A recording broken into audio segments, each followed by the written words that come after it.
Hello and welcome everybody to, according to Andrew, number 81, my review of Debunking Economics by Steve Keen. This is an absolutely great book. I really enjoyed it and I thoroughly recommend it. If you want the short review, if you're interested in economics, I definitely think you should read this book. So there you go. So there's my review. Just kidding. Um, there's a lot in this book. It's aspects of it are dense and things like that. So I wanted to kind of give you some of the good, some of the bad, what you're gonna potentially get out of it, what you're not, so that you know whether or not it's something that you want to look into. If you are skeptical of the mainstream neoclassical view of economics and think that there's something to it, but you don't know how to articulate it or you don't know why it's wrong, this is a great book to read. And so I wanted to give you, first we're going to go into some of the very interesting things that I thought about the book, and then I'll kind of give my pros and cons about the book, and then we'll wrap it up. So the so the things that I got out of the book. So one of the very first things that I thought was really interesting that stood out was the way that he modeled the economy. So typically, the way that we model the economy, or the way like the Marxian view of the world, is you have your capitalists and you have your workers, and then obviously Marx goes through his whole thing of how the workers are going to unite against the capitalists and overthrow them and stuff like that. But Keene makes a very poignant observation that and articulates something that um, put into words something that we kind of knew, and it really helps better frame the argument and the understanding of how the economy actually works. So he says there's actually three classes. There isn't just workers and capitalists. There's workers, capitalists, and bankers, and it's a very key distinction, because this is one of the things that kind of muddied up Occupy Wall Street movement. If you guys listen to Tim Cass' podcast at all, he talks about a lot how the Occupy Wall Street kind of got hung up, and you also see some stuff when you look back at some of the things where they're complaining about the 1%, and then you get some people muddying in there going, oh, well, do you think that the 1%, this doctor that worked really hard and now is like has a couple $1,000,000, he's part of the 1%. Do you think that guy's a problem? And obviously nobody at the Occupy movement was really going after those guys. Maybe some of them were, but in general, those are not the people they're targeting. They were targeting specifically bankers and Wall Street. It was called Occupy Wall Street, for crying out loud. But this is a tactic used to muddy the water and make it so that you kind of created divisions within the movement and then broke the whole thing apart. Uh, and so um, it was a very effective tool. So basically, by subdividing from your workers, your capitalists, and your bankers, you no longer have to say 1%. You can say the bankers and their cronies in the finance industry who basically collapsed the entire economy and then got a payday. And so this better precision of language is really helpful. So if anything like this Occupy Wall Street type movement happens again, there's a way in which economics and stuff like that can be talked about in a way that frames the people who made the mistakes and are responsible for the current state of affairs, for the responsibility and the blame to be laid at the feet of the correct people, and no more of this money in the water of, oh, well, do you mean a doctor? Do you mean an entrepreneur? Do you mean a farmer? It's like, no, obviously we don't mean those people. We mean the bankers who created a Ponzi scheme of debt, collapsed the entire system, or take control of literally everything, and now expect us to just go along with it. Um, Let me make sure I didn't miss anything there.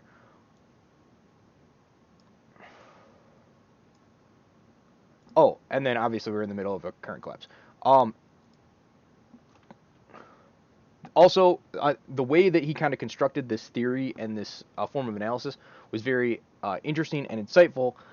So this form of analysis also makes it a great foundation for the theory crafting of other forms of economic structures, like by replacing the banking class with investor class, and instead of giving out loans, have that be invested instead. This removes the zero risk Ponzi scheme of the banking sector with debt, and the risk is shared with the investment firm.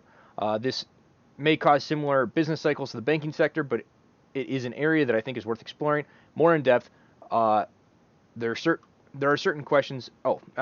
So there's I he had this interesting way of framing what is it? How an economy works, where you have your rows of transaction, or yeah, you have rows of transactions, and then you have your groups as well. And so it made a really clear, basically graphical outline of how you can model the economy. And so I think diving into more of that, kind of seeing can you restructure this where it's not bankers that are getting the stuff, because capital expenses are large. You need to pool money from probably a lot of different groups to be able to purchase these large capital goods. So how can you do that for average people and make it so that what's it called?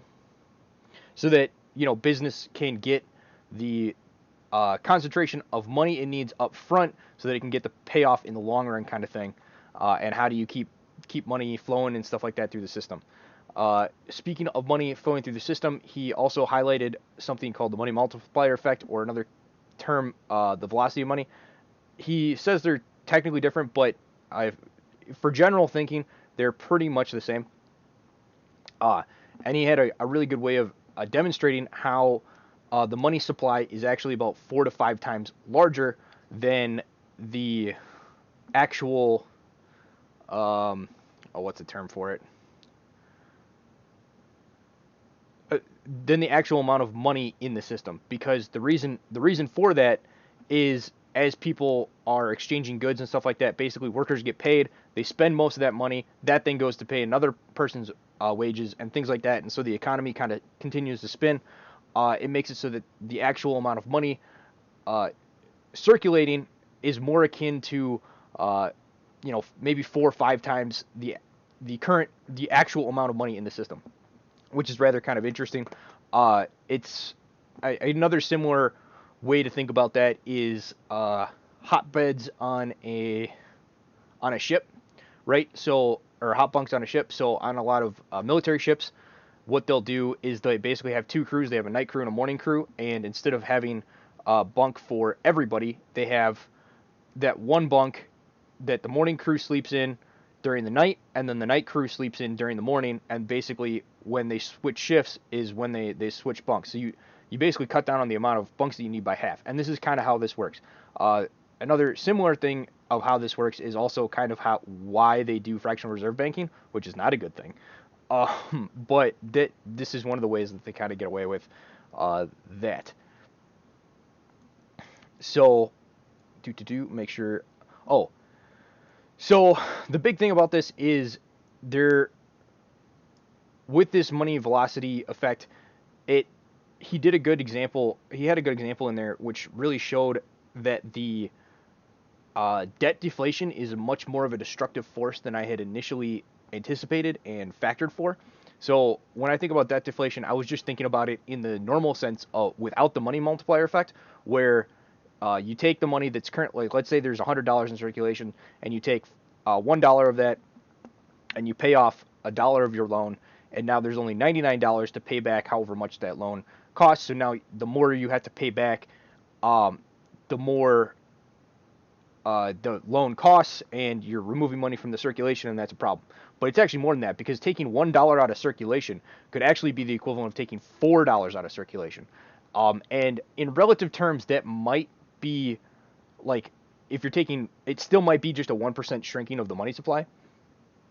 But when you get to how large our overall economy is and stuff like that, sometimes 1% can be a massive swing. I know if they, was it Vox Day's book, Return of the Great Depression, he has a good section in there where he discusses like, they were only off on the GDP thing by like 2 or 3% or something like that. But it's like, but the numbers are so huge that it's like $500 billion worth of that the GDP was off by. And $500 billion is like entire industries worth of revenue that was just supposedly there but wasn't. And so these small effects can actually be much larger in magnitude than I originally thought. And so I think this is one of the things that really causes the nosedive of the debt deflation even harder than it would normally, than I had normally perceived it initially. One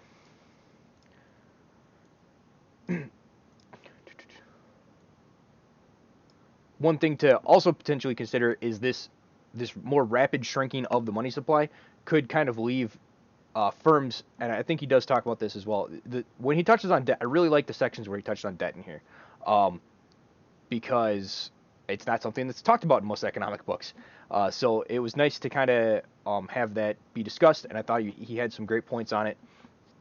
Makes reference to Michael Hudson's book, and Forgive Them Their Debts, which I have read, and it is fantastic. I also recommend. Um,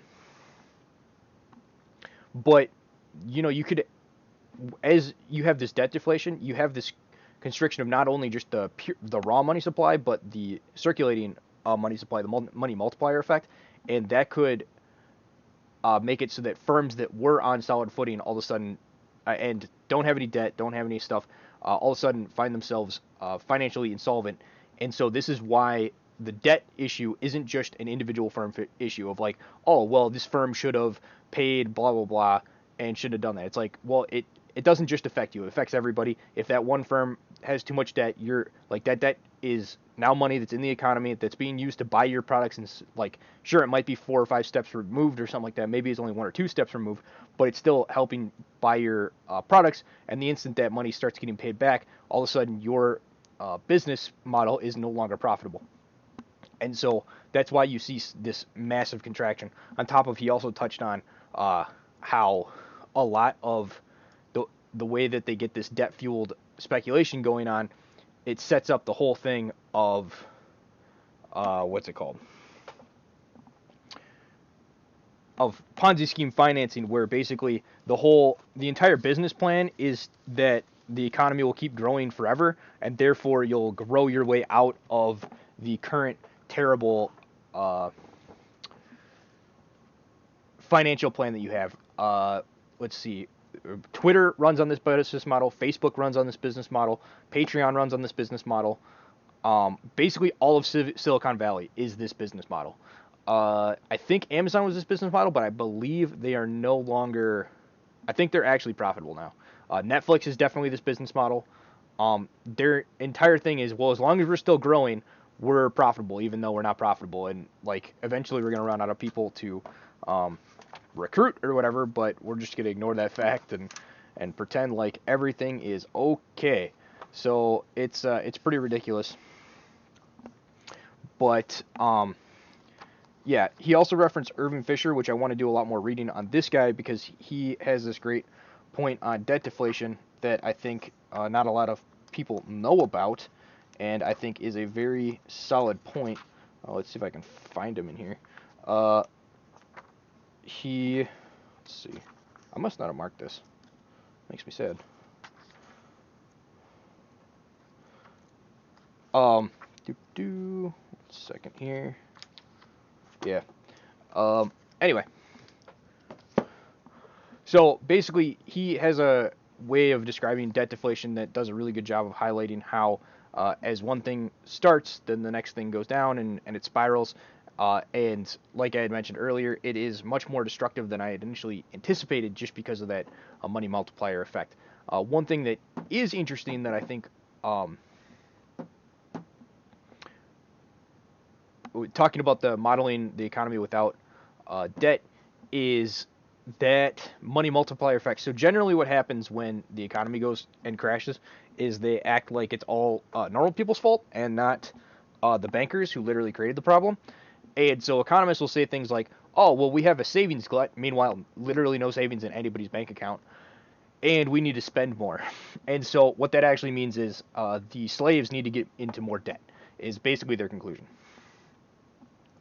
And at a certain point, like, that's just not possible. Like, you're like, I can't pay this back, and I'm not going to take any more debt. But there are some that just ignore that. Anyway, something that could cause a savings glut and a economic slowdown is a money system without debt, because as people earn more money and save that money and suck it in, depending on how many people are saving at any one given time, it could make it so that the amount of money that's in circulation gets constricted to the point that all of a sudden there isn't enough money to flow through the system, and then you start having business failures, and then it has a knock-on effect that causes depression. I don't know if that's actually how it's going to work, but it's something that needs to be investigated, and I think would be interesting, and that is maybe where there would be a savings glut issue. Now, I think the thing that would basically a self-correcting thing is if a lot of people had a lot of savings, and the reason they had a lot of savings because they were trying to save up for a big purchase like a house or something like that. House is the big one. When that slowdown starts to happen and prices start to fall and maybe the businesses kind of start to collapse and stuff like that, some of the prices might become better in those markets that people were looking to buy houses in, and all of a sudden they start buying houses because now all of a sudden they fell within their price range because they can't get debt to make the purchase. All of a sudden the prices fell to where they could make the purchase. They make the purchase, that money gets back into the economy, and we're off again. It might not. It's kind of a toss-up and needs more investigation. But anyway, back to our point, back to kind of debt. So on a similar note, that the explanation of why banking bailout in 2008 did not help the economy. So Steve has a amazing, Dr. Keen, I don't know how he prefers to be referred to. Anyway, he has a great explanation for why pumping all that money into banks doesn't work. And I had all the little pieces for it, but Steve Keen really kind of took all those pieces and put them together for me. There's a documentary, or not a documentary, but there's a great informative video called Money as Debt, and I think that is a very interesting video. It came out back in 2008, 2009 when this economic collapse was happening. I watched it in high school, and I found it was very interesting. This is one of the things that inspired me and got me interested in economics, was watching this and understanding how the banking system worked. And I was like, what? This can't be real. It just kind of blew my mind that's how our economic system works. And it's very new, like haven't seen these topics before friendly. So if you're not familiar with these things, I highly recommend watching it. You can just look it up under Money as Debt, and it'll pop up under YouTube. I will also link it in the description for those that are interested in watching it. There is a part 1 and a part 2.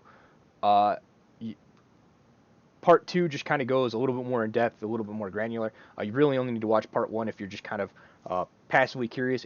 If you're hooked, I definitely recommend watching part 2. There's also a part 3 supposedly, but I haven't watched that one, so I'm not so sure what that is or what that is about. Anyway, back to the point.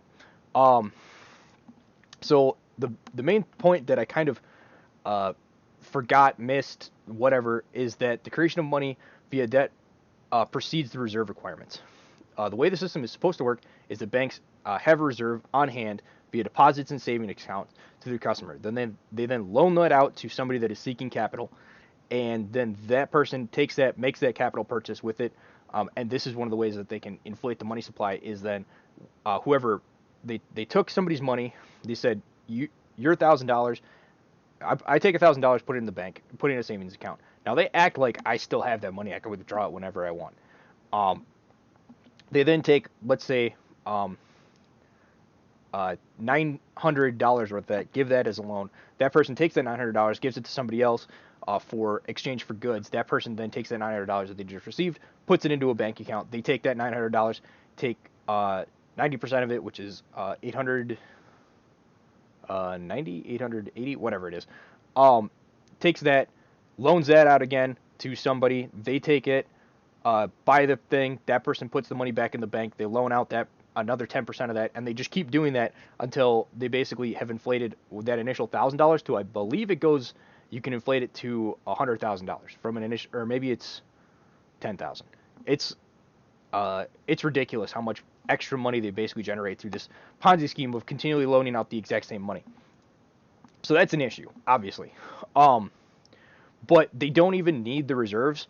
How the system actually works with the Federal Reserve is they say, do you want a loan? Somebody comes in, hey, I need a loan for a car, this truck or whatever. They're like, how much do you need? They're like, $100,000. All right, here's the loan for the $100,000. Now they have to go find, and they're like, oh, well, we don't have the reserves to meet that requirement that's required of us to have in the bank, which is pitifully low.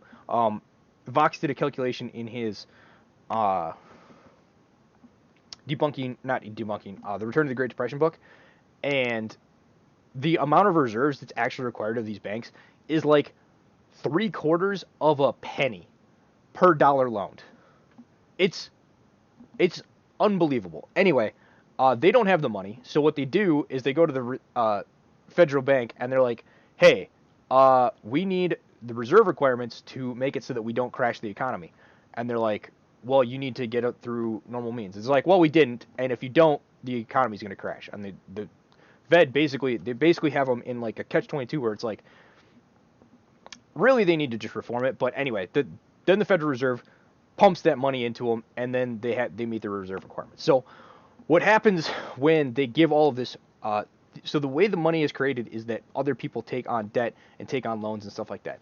So giving money to bankers doesn't actually increase the money supply, because if they have extra money, they never needed the money to loan out in the first place. So having extra money just makes it so that they hold greater reserves, because they generally just kind of do that out of a natural fear, going back to the the panics and the runs in the bank. But basically everything's virtual nowadays, so it shouldn't really be a problem. But it's kind of goes back to some of that thinking. And then if nobody's basically everybody's loaded up on debt to their eyeballs, to the point that they can't take on any more debt. So giving them money doesn't actually do anything, because they need people to come in and take out debt to be able to generate this money and get it out of business, or get the economy out of the rut that it's in. So because everyone's so indebted, they can't do it, and they don't need the reserves because they can just create the money out of thin air. So if you do the reverse, where you give businesses the loans, or basically just write off their debt, or give them cash, they can either pay the debts off that they have, which is probably what some of them are going to do. That does actually shrink the money supply, but that money was just kind of printed out of thin air anyway, so it doesn't actually have any effect on the money supply. It just goes right back into the pocket of the person that printed it, basically.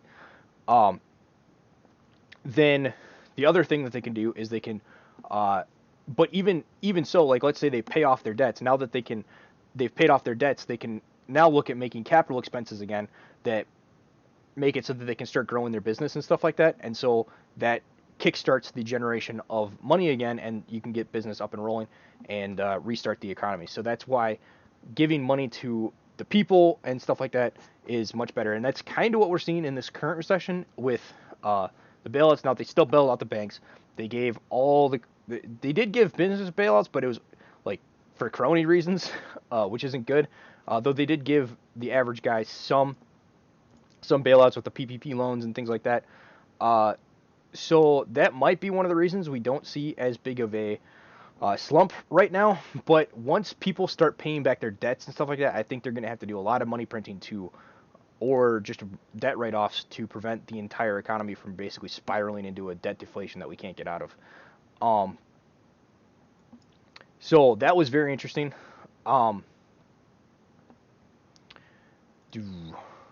So getting into the specifics of the book, and not just kind of things I pulled from it and found very interesting. So the primary goal of the book is to attack the current way of the dominant form of economic thinking that is taught at colleges today, and that is neoclassical economics. So this book does an utter thrashing of neoclassical economics, which is the dominant school of thought today. One of the first things that Keene tears into is the supply and demand curve, which shows that both supply and demand are not upward and downward sloping curves. So this guy. So this is a supply demand curve. It's a JPEG, so all of the lines, XY lines are blurred out. But you have supply in the blue and you have demand in the red. Or wait, I think I screwed that up.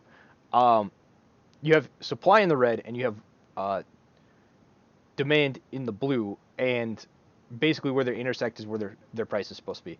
This is not how it works. That only works in very specific circumstances that they set up to make it work. So the situations that they need,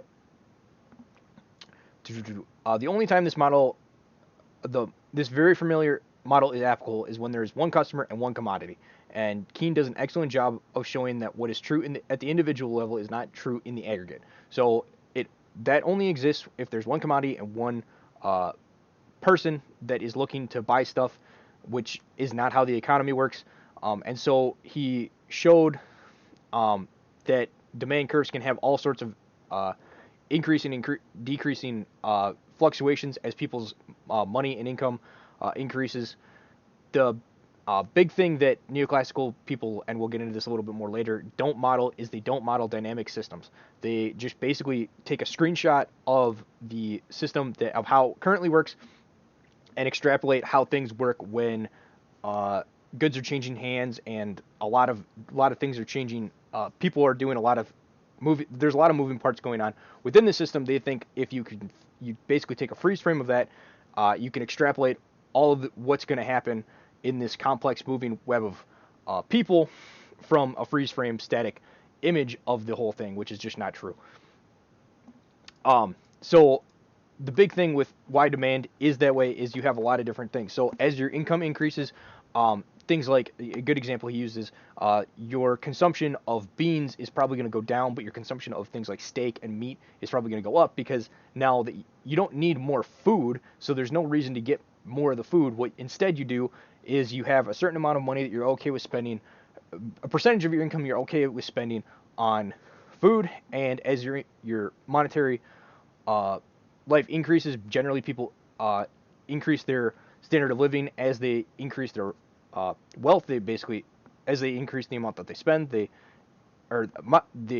increase the amount they make, they increase the amount they spend. It's generally how it works. So instead of buying beans, they buy steak, and they buy relatively the same amount of food, but they just buy higher quality things or more luxury type goods. And so you see this kind of changing dynamic throughout the system where supply and demand are can have tons of different shapes and stuff like that all the time.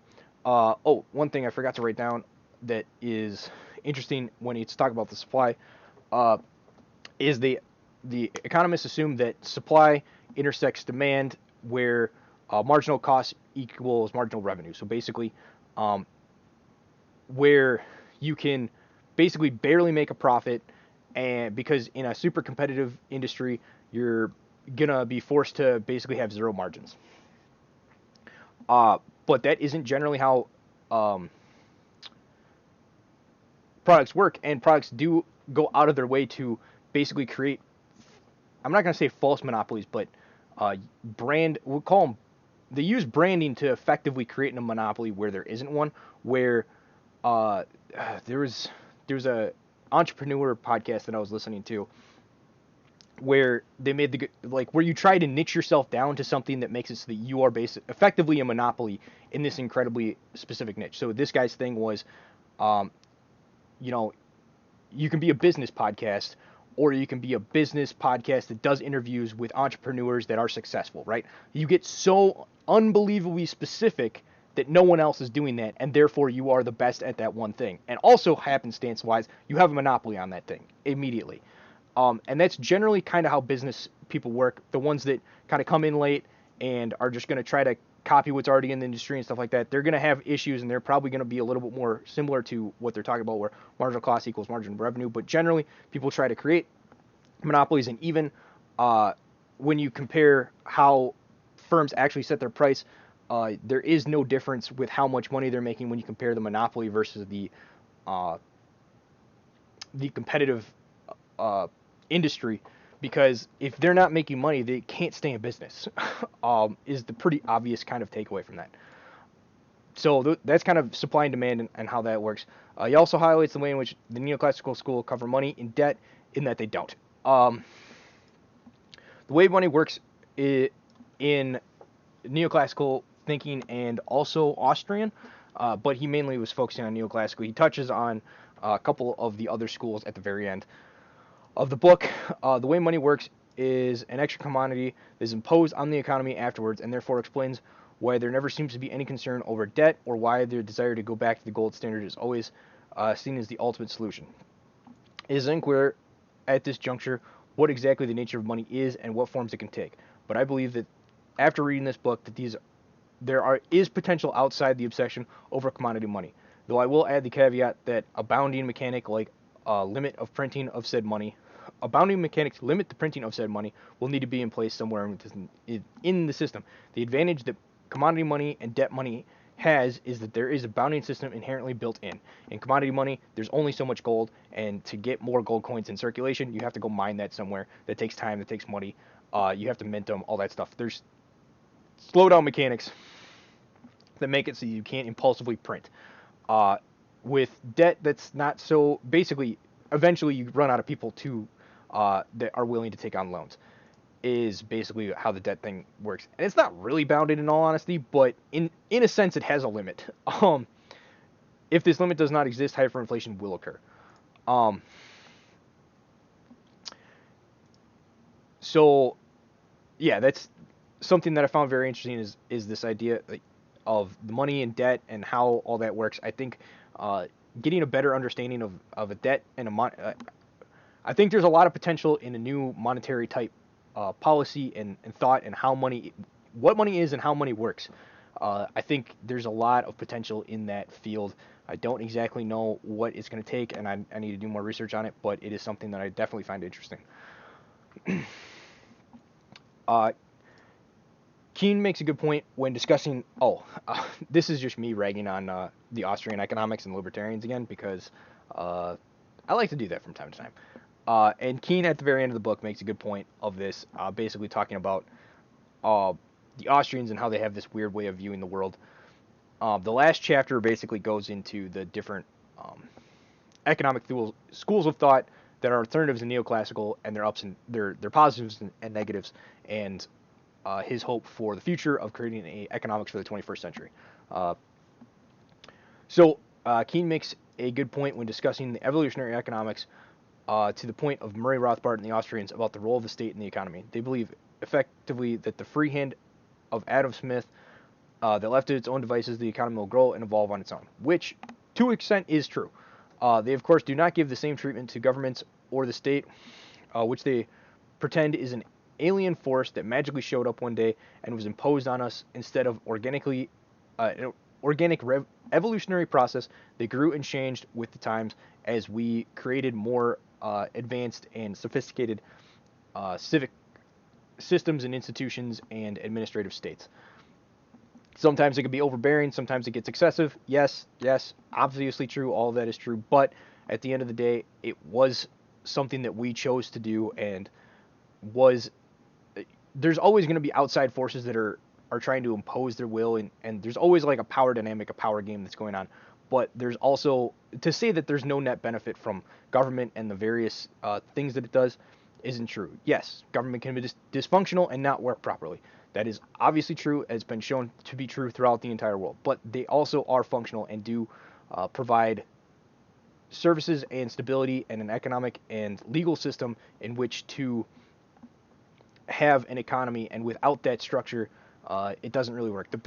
The way I always like to think about the government is they effectively, like if you have like beans that are trying to vine up, or cucumbers or something, vine up a trellis. The trellis is the government, and the beans in the vine are the economy. And you can't eat the trellis, you can't do anything, but without the trellis, the beans wouldn't be able to grow and produce and be as bear as much fruit as if that trellis wasn't there. And then it's just on the ground. The animals can get at it really easily. I feel like the Austrian and libertarian way of thinking about this is they're like, oh, let's just remove the trellis and act like that's not going to have any effect on the system. Or even worse is they act like, oh, we'll remove the trellis and replace it with something that is exactly a trellis. So, yeah. I just thought it was a clean, succinct way to explain the peculiar thinking that Austrian economists have. It's specifically Murray Rothbard to a certain extent.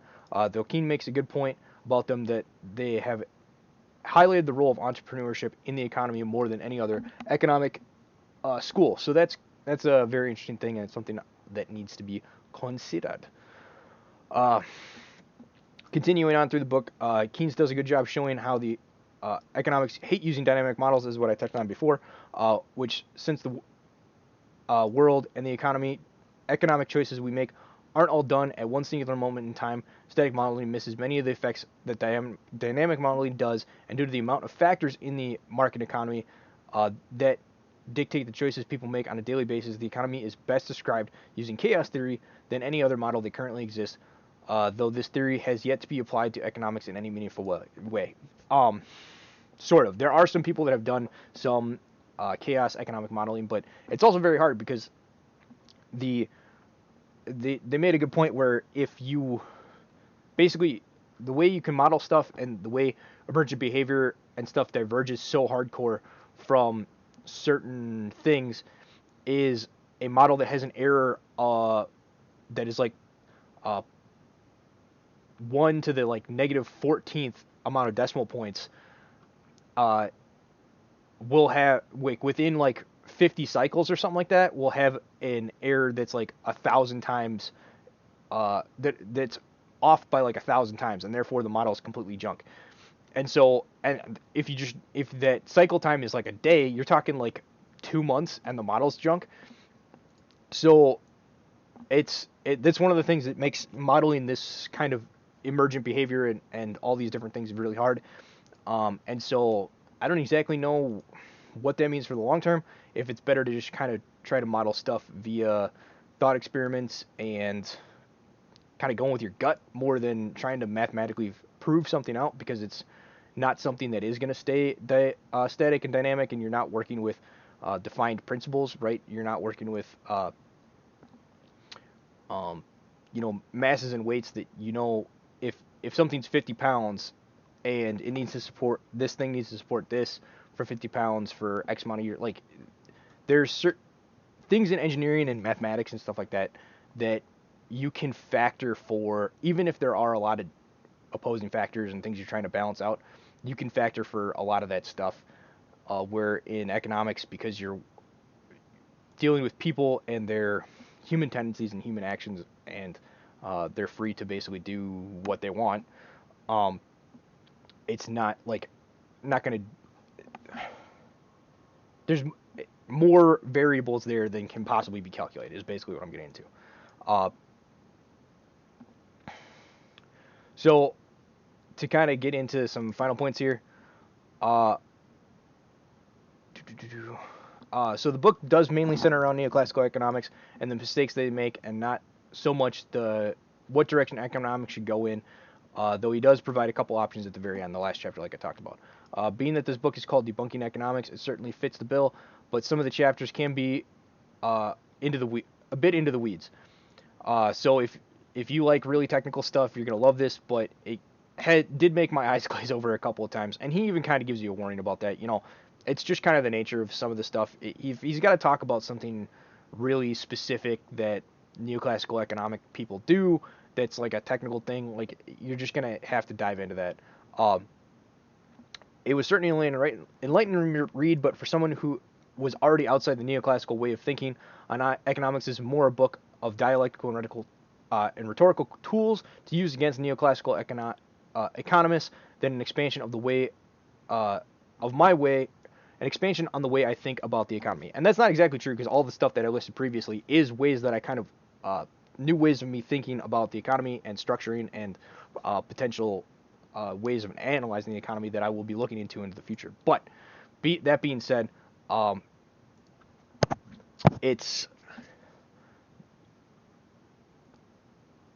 you get more out of if you're looking for ways to address neoclassical economic talking points. This is more what the book was directed at than the things that I necessarily got out of it. It was great that I was able to get those things out of it, but that wasn't the reason the book was written.